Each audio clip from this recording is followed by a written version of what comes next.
প্রিয় শিক্ষার্থীরা, আশা করছি সবাই ভালো আছো, নিরাপদে আছো এবং পড়াশোনাটুকু ঠিকমতো চালিয়ে যাচ্ছ। মোস্ট ইম্পর্টেন্টলি আজকে আমি তোমাদেরকে যেটা বলতে চাই সেটা হচ্ছে আমরা আসলে এখানে ইন্টারেক্টিভ ওয়েতে ক্লাসটা নিতে পারছি না বা করাতে পারছি না। তো সেক্ষেত্রে তোমাদের আসলে কাজ হচ্ছে আমাদেরকে ফিডব্যাকটুকু জানানো যে তোমরা আসলে কতটুকু উপকৃত হচ্ছ ক্লাসটার দ্বারা, কোন টপিক নিয়ে আলোচনা করলে তোমাদের জন্য সুবিধা হবে, কোথায় তোমাদের ল্যাকিংস আছে। হ্যাঁ, এই সমস্ত ব্যাপারগুলো তোমরা আমাদেরকে কমেন্ট করে জানাবে, কমেন্ট বক্সে জানাবে, অথবা আমাদের যে মেসেঞ্জার আছে মেসেঞ্জারে জানাবে।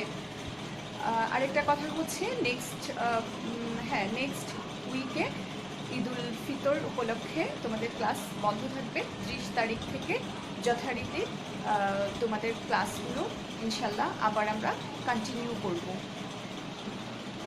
প্রিয় শিক্ষার্থীরা, আজকে আমরা আলোচনা করব বাংলাদেশ সোশ্যাল স্ট্রাকচার অফ বাংলাদেশের সমাজ কাঠামো।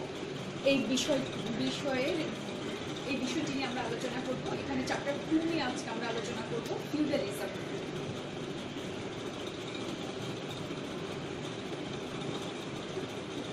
ফিউডালিজম নিয়ে আজকে আমরা আলোচনা করব। ফিউডালিজম নিয়ে আলোচনা করতে গেলে সেখানে তোমাদের ইন্ডিয়ান ফিউডালিজম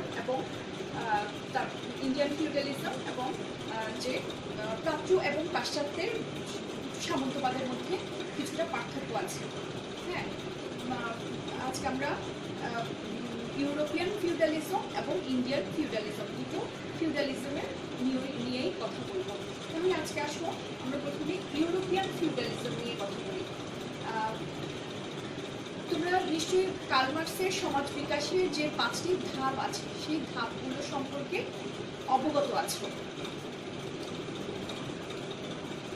সেই ধাপগুলোতে প্রথমেই হচ্ছে আদম সাম্যবাদী সমাজ, তারপরে হচ্ছে দাস প্রথা, তারপরে হচ্ছে সামন্ত প্রথা, তারপরে হচ্ছে পুঁজিবাদী সমাজ ব্যবস্থা। এবং কার্ল মার্ক্স বলেছে যে পুঁজিবাদী সমাজ ব্যবস্থাটা বিলোপ হয়ে একটি সমাজতান্ত্রিক সমাজ ব্যবস্থা প্রতিষ্ঠিত হবে। তাহলে সমাজ বিকাশের মার্ক্সীয় ছক অনুসারে তৃতীয় সমাজ ব্যবস্থার নাম হচ্ছে সামন্তবাদ বা ফিউডালিজম। কিন্তু শ্রেণী ও উৎপাদন ব্যবস্থার দিক থেকে এটি দ্বিতীয় শ্রেণীবিভক্ত সমাজ, কারণ আদিম সাম্যবাদী সমাজ ছিল শ্রেণীহীন সমাজ, সেখানে কোনো শ্রেণী বিভাজন ছিল না। সেজন্য শ্রেণী ও উৎপাদন ব্যবস্থার দিক থেকে সামন্তবাদী সমাজটা হচ্ছে দ্বিতীয় অবস্থায় আছে।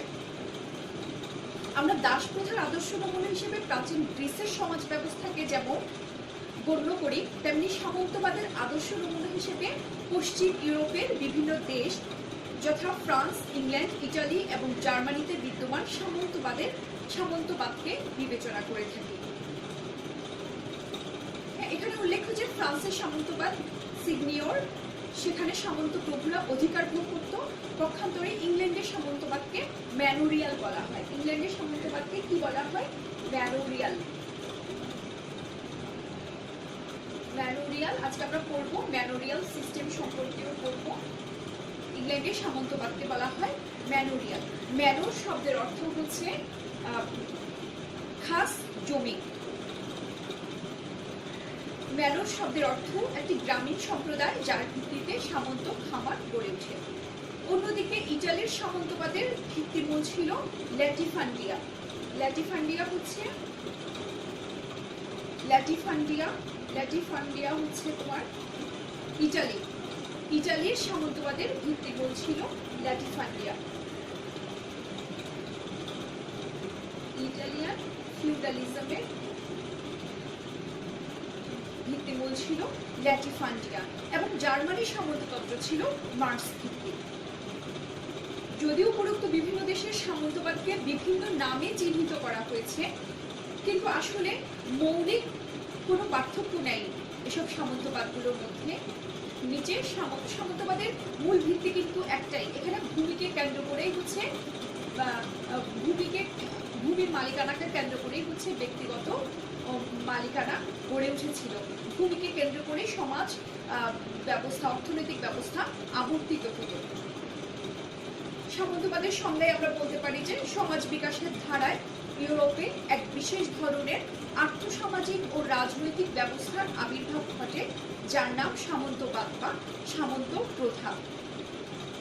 অন্যভাবে বলা যায়, ভূমি মালিকানা এবং ভূমি নিয়ন্ত্রণকে কেন্দ্র করে গড়ে ওঠা এক বিশেষ আর্থসামাজিক ও রাজনৈতিক ব্যবস্থার নাম সামন্ত প্রথা। নবম শতকে পশ্চিম ইউরোপে কৃষি অর্থনীতির ভিত্তিতে যে সমাজ সংস্কৃতি, প্রশাসন ও রাষ্ট্রীয় কাঠামো গড়ে উঠেছিল তাকে সামন্ত সমাজ নামে আখ্যায়িত করা হয়। এখন দেখো, সামন্ততন্ত্রের উৎপত্তি কেন হয়েছিল বা কিভাবে হয়েছিল।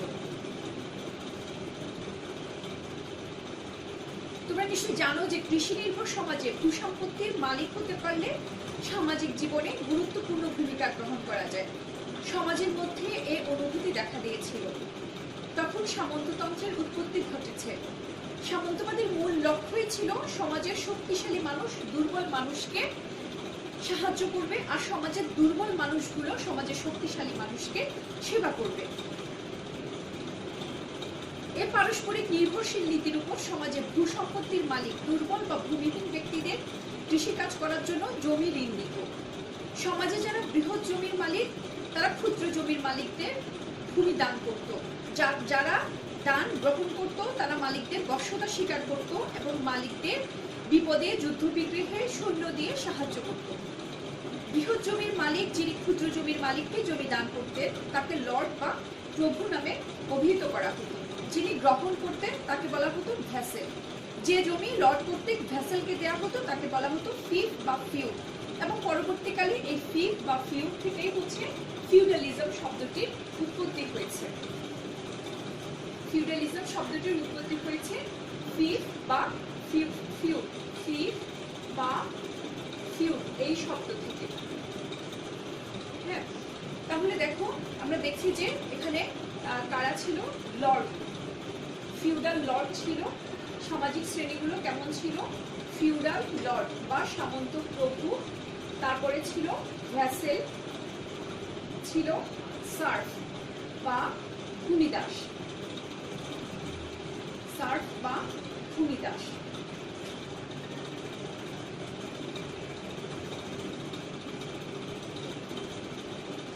ফিউডাল বা সামন্ত সমাজের উৎপত্তির দুটো ধরন দেখা যায়। একদিকে রোমান সাম্রাজ্যে দাস প্রথা অচল হয়ে পড়তে থাকে, নতুন আর্থিক বন্দোবস্ত এদিক ওদিকে মাথা তুলতে আরম্ভ করে। অন্যদিকে উত্তর হতে টিউটর জার্মানি ইউরোপীয়রা সর্বত্র ছড়িয়ে পড়ে। তাদের আদিম অসভ্য অবস্থা থেকে উন্নীত হয়ে নতুন যে সামাজিক ব্যবস্থা দেখা দেয় তাতে সামন্ত প্রথার সূত্রপাত লক্ষ্য করা যায়। ফিউডাল সমাজের পূর্ণ প্রকাশ ঘটে খ্রিস্টের জন্মের প্রায় 4000 বছর পরে, প্রায় 1000 বছর পরে। এবার আসো আমরা ইউরোপিয়ান সমাজের বা পাশ্চাত্যে সামন্ত সমাজটা কেমন ছিল তার কিছু বৈশিষ্ট্য সম্পর্কে জানবো। নাম্বার 1, বিকেন্দ্রীকরণ নীতির ভিত্তিতে ভূস্বামী ও অভিজাত শ্রেণীর মধ্যে রাষ্ট্রীয় ও প্রশাসনিক ক্ষমতার বন্টন। নীতি বা তাত্ত্বিকভাবে ভূস্বামীরা রাজার অধীনস্থ, কিন্তু বাস্তবে ভূস্বামীরা নিজ নিজ এলাকায় স্বাধীন। নাম্বার 3, এক বিশেষ ধরনের ভূমি লেনদেন ও মালিকানা ব্যবস্থা ছিল ইউরোপীয় সামন্ত সমাজে।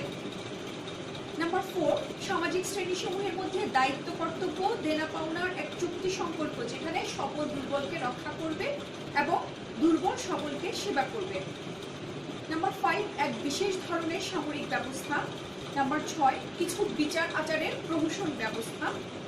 7, ভ্যাসেল যারা ছিলেন তারা ছিলেন প্রাথমিক কর্তৃত্বের অধিকারী, তারা সামন্ত প্রভু ছিল চূড়ান্ত কর্তৃত্বের অধিকারী। সামাজিক শ্রেণীগুলো তোমরা দেখতেই পাচ্ছ, সামাজিক শ্রেণীগুলো ছিল ফিউডাল লর্ড বা সামন্ত প্রভু, তারপরে ছিল ভ্যাসেল, তারপরে ছিল সার্ফ বা ভূমিদাস। এবং এদের মধ্যে এক বিশেষ ধরনের চুক্তি ছিল, যে চুক্তিটাকে বলা হতো সামন্ত চুক্তি। সামন্ত চুক্তির মূল উদ্দেশ্যই ছিল সবল দুর্বলকে সেবা করবে এবং সবল দুর্বলকে রক্ষা করবে এবং দুর্বল সবলের সেবা করবে। এই চুক্তি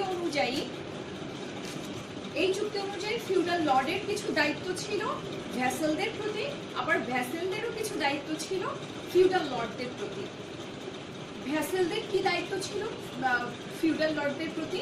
নাম্বার 1, ফিউডাল লর্ডদের প্রতি আনুগত্য প্রকাশ করবে ভ্যাসেলরা। 2, সামরিক সেবা প্রদান করবে। 3, ভূমির জন্য খাজনা প্রদান করবে। 4, বছরের নির্দিষ্ট সংখ্যক দিনে ফিউডাল লর্ডের ভূমিতে কাজ করে দেয়া। নাম্বার 5, অনুমতি ছাড়া ভ্যাসেল অন্যজনের কাছে জমি ছেড়ে দিলে জরিমানা প্রদান করতে হতো। নাম্বার 6, রাজা যখন সফরে বের হতেন তখন সেবা এবং অনুচরদের থাকা খাওয়ার দায়িত্ব ভ্যাসেলদের দিতে হতো। নাম্বার 7, লর্ডের ছেলেদের নাইট উপাধি দেওয়া হতো, এর জন্য বিশাল অনুষ্ঠান হতো এবং এই অনুষ্ঠানের খরচ ভ্যাসেলদেরকে বহন করতে হতো। নাম্বার 8, সামন্ত আদালতে ভ্যাসেল উপস্থিত থেকে ভূস্বামীর কোনো বিচারের রায় সমর্থন দান ও বিচার কার্যকরী করতে সাহায্য করতে হতো। নাম্বার 9, লর্ডের মেয়েদের বিয়ের সমস্ত আয়োজন ভ্যাসেলদের করতে হতো। সামন্ত প্রভুদের প্রতি ভ্যাসেলদের কর্তব্যগুলো সামন্ত প্রভুর আরাম আয়েশ ও সুযোগ সুবিধার উৎস। এছাড়া ভূমি প্রশাসনের দিক থেকে ভূস্বামীরা আরো কিছু সুযোগ সুবিধা ছিল যাকে ফিউডাল ইনসিডেন্টস বলা হয়। যেমন কোনো ভ্যাসেল যদি আইনসম্মত উত্তরাধিকারী না রেখে মারা যেত তবে তাকে বরাদ্দকৃত জমি ভূস্বামীর এখতিয়ারে চলে আসতো। 2, কোনো ভ্যাসেল যদি সামন্ত চুক্তি মেনে চলতে ব্যর্থ হতো তবে ভূস্বামী তার জমি বাজেয়াপ্ত করে নিত। 3, কোনো ভ্যাসেল যদি কেবল নাবালক পুত্র উত্তরাধিকারী রেখে মারা যেত তবে ওই নাবালকের জমির অভিভাবক হতেন ভূস্বামী এবং ওই নাবালক সাবালকে পরিণত হওয়া পর্যন্ত ভূস্বামী অভিভাবকের দায়িত্ব পালনের জন্য ওই জমি থেকে একটি অতিরিক্ত খাজনা আদায় করতেন। ভ্যাসেল যখন তীর্থস্থান এবং যুদ্ধের সময় কাটাতো তখন ভ্যাসেলের জমির প্রশাসনিক কাজকর্ম ভূস্বামীরাই করত। ভ্যাসেলদের প্রতি লর্ডদের দায়িত্ব ছিল কিছু, সেগুলো হচ্ছে ভূমির উপর একচ্ছত্র অধিকার সুনির্দিষ্ট করা এবং সার্বভৌমত্ব প্রতিষ্ঠা করা লর্ডদের প্রধান দায়িত্ব ছিল। নাম্বার 2, ভ্যাসেলদের শত্রুর আক্রমণ থেকে রক্ষা করা, ন্যায়নীতি প্রতিষ্ঠা করা লর্ডদের দায়িত্ব ছিল। নাম্বার 3, ভ্যাসেলের অনুমতি ছাড়া তার জমিতে সৌধ বা বাগান বাড়ি না করা। নাম্বার 4, ভ্যাসেলদের স্ত্রী ও ছেলে মেয়েদের প্রতি দুর্ব্যবহার না করা, কেননা এতে ভ্যাসেল অপমানিত হতে পারে। এই ছিল আমাদের ইউরোপিয়ান ফিউডালিজম সম্পর্কে আলোচনা করেছি। আমরা ম্যানোরিয়াল সিস্টেম সম্পর্কে নেক্সট ক্লাস আলোচনা করব। এখন আমরা চলে আসি ইন্ডিয়ান ফিউডালিজমটা কেমন ছিল বা আদৌ এই সাবকন্টিনেন্টে আসলে সামন্তবাদ ছিল কিনা। Indian feudalism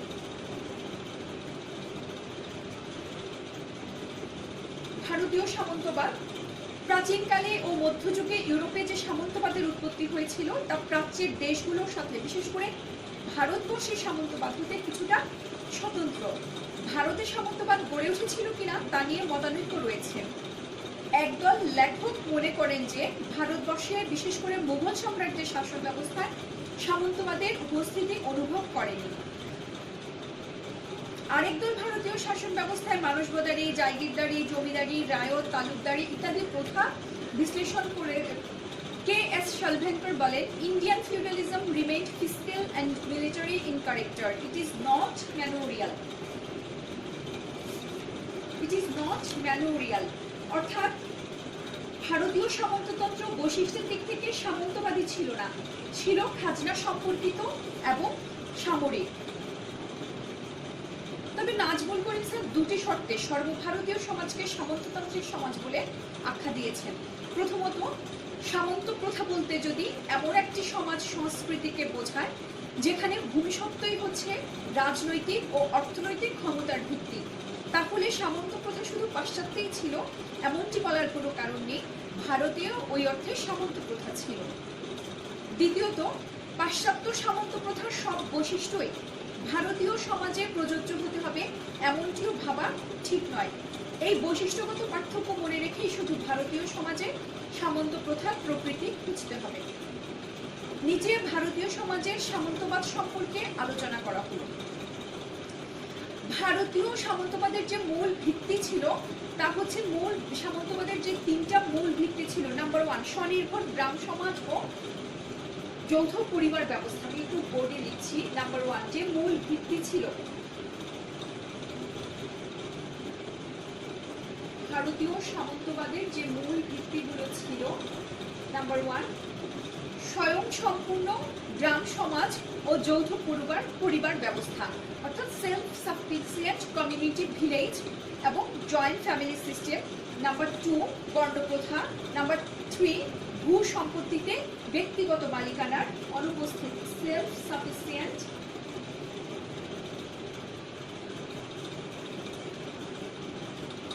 community village.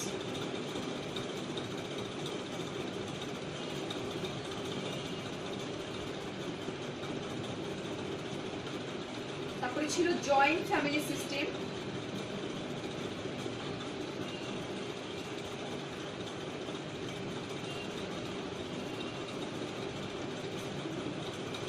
Number 3 caste system.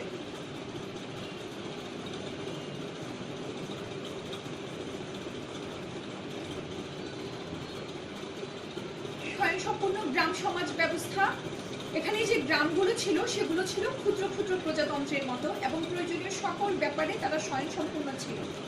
বিশেষ করে উত্তর ভারতের গ্রামগুলোর বেলায় এই বৈশিষ্ট্যগুলো হুবহু প্রযোজ্য। সুগঠিত এই গ্রামের কৃষক পরিবারগুলো প্রায় কমিটি কর্তৃক বরাদ্দ ভূমি চাষ করত।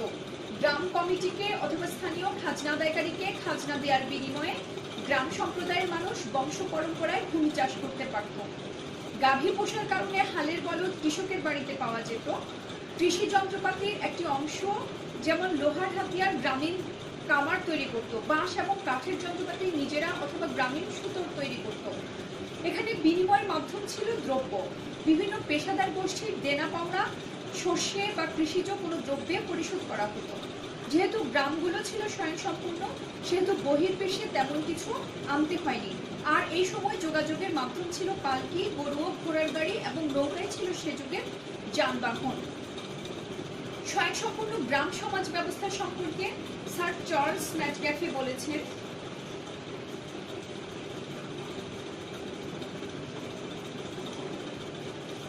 স্বয়ংসম্পূর্ণ গ্রামীণ সমাজ ব্যবস্থা সম্পর্কে স্যার চার্লস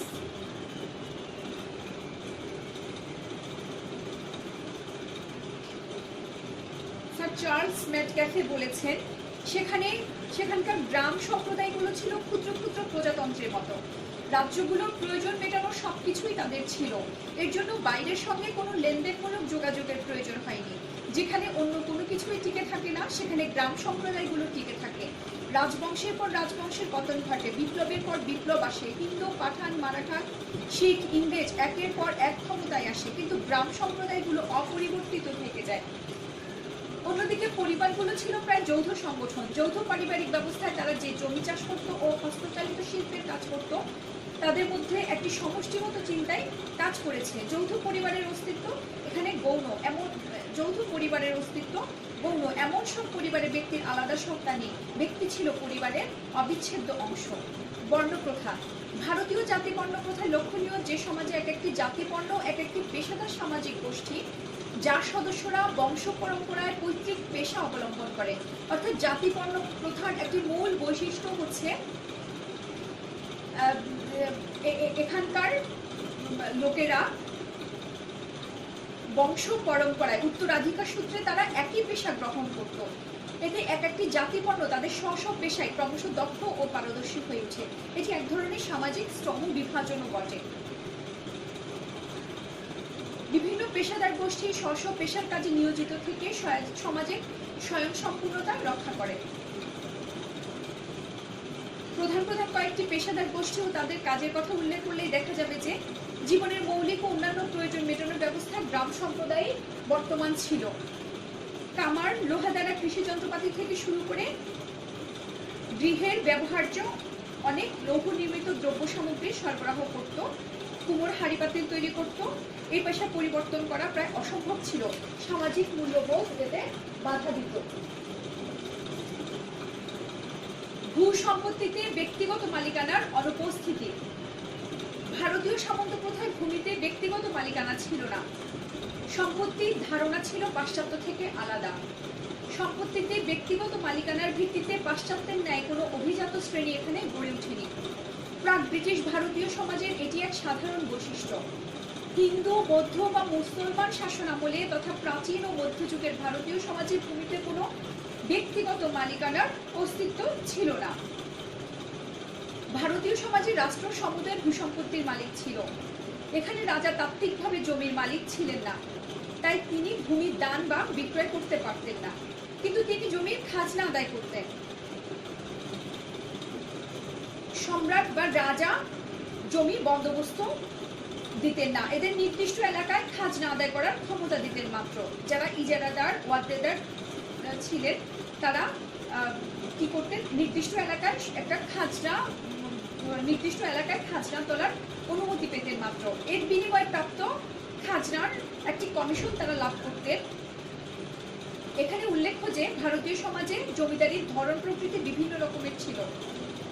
সাধারণত 3 ধরনের ভূমি অনুযায়ী 3 ধরনের খাজনা আদায় করা হতো: খাসিয়া জমি, ইজারাদারি জমি, জায়গির জমি। খাসিয়া জমির খাজনা আদায়কারী কে আমির ও শিকদারকে সরকার প্রত্যক্ষভাবে নিয়োগ করত। অপরদিকে জমিদারি তথা ইজারাদারিতে দিহিদার ও মুস্তাজিররা খাজনা আদায় করত। জায়গির প্রথায় রাষ্ট্রীয় কর্মচারীদেরকে বেতনের পরিবর্তে এক একটা এলাকা বরাদ্দ দিত, সেখান থেকে তারা খাজনা আদায় করে নিজেদের ভরণ পোষণ চালাত। ভারতীয় সামন্তবাদের অন্যান্য বৈশিষ্ট্যগুলো হচ্ছে: কৃষি বা ভূমি রাজস্বের উপর ভিত্তি করে সামন্ত সমাজ গড়ে উঠেছিল। 2, কৃষিকে উন্নত করার জন্য সেচ ও বাঁধ নির্মাণ করতে হয়, যা গ্রাম পঞ্চায়েতের দ্বারা কখনোই সম্ভব ছিল না। এই কাজ রাজার উপর বর্তেছে এবং এই কাজ করতে গিয়ে আমলাতন্ত্রের সৃষ্টি হয়েছে এবং স্বৈরতান্ত্রিক সমাজের উদ্ভব ঘটেছে। 3, ভারতীয় সমাজ ব্যবস্থা অভিজাতরা নিজস্ব ভূমির মালিক ছিল না, কিন্তু ভোগ দখলের অধিকার পেত। গ্রাম পঞ্চায়েতের কাছে নির্দিষ্ট পরিমাণ রাজস্ব জমা দেওয়া হতো। পুরোহিত শ্রেণী ছিল মর্যাদা করা একটি বিশেষ শ্রেণী। যারা ব্রাহ্মণ তারাই ছিল সম্ভ্রান্ত শ্রেণী এবং তারাই ছিল পুরোহিত শ্রেণী। তারা উপাসনালয়ের কাজ পরিচালনা করতে এবং রাজার কাছ থেকে জায়গির লাভ করত। পুরোহিতদের আইন কানুন প্রণয়নের ক্ষমতা ছিল না। 5, কৃষক শ্রেণী ছিল উৎপাদক শ্রেণী। ভারতীয় সামন্ত প্রথায় কৃষকদের ভূমি দাস বলা হতো না, তারা ছিল স্বাধীন এবং গ্রাম পঞ্চায়েতের কাছে জমির খাজনা দিতে পারলে তারা মুক্ত হতো। প্রায় দেখা যায় ভারতীয় ইউরোপীয় সামন্ত প্রথার মধ্যে পার্থক্য নির্দেশ করতে গিয়ে কেএস শালফাঙ্কেরের উক্তিটি বিশেষ করে প্রণিধানযোগ্য। একটু আগে যেটা বলেছিলাম, Indian feudalism remain peaceful and military character, it was not manorial. অর্থাৎ ভারতীয় সামন্ততন্ত্র বৈশিষ্ট্যের দিক থেকে সামন্তবাদী ছিল না, ছিল খাজনা সম্পর্কিত এবং সামরিক। এই উক্তিটি পুরোপুরি গ্রহণ করা যায় না, কারণ শুধু ভারতীয় সামন্ত প্রথাই নয়, ইউরোপীয় সামন্ত প্রথায় রাজস্ব ব্যবস্থা ছিল এবং সামরিক ক্রিয়াকলাপ সেখানে বর্তমান ছিল, ফলে এটি উভয় সমাজের ক্ষেত্রে প্রযোজ্য। তবে ভারতীয় সামন্ত প্রথায় কোনো মেনর প্রথা গড়ে ওঠেনি। আমরা নেক্সট ক্লাসে ইন্ডিয়ান ফিউডালিজম এবং ইউরোপিয়ান ফিউডালিজম এই দুটোর মধ্যে পার্থক্যটা দেখব এবং ম্যানোরিয়াল সিস্টেম নিয়ে আলোচনা করব। আজকে আলোচনা আমরা এখানেই শেষ করছি। সবাই ভালো থেকো, নিরাপদে থেকো এবং অবশ্যই নিয়ম করে পড়তে বসবে, সবাই পড়াশোনা করবে এবং অবশ্যই লেকচারটুকু ফলো করবে এবং ইনশাআল্লাহ ফিডব্যাকও পাবো বলে আশা করছি। সবাই ভালো থেকো, আল্লাহ হাফেজ।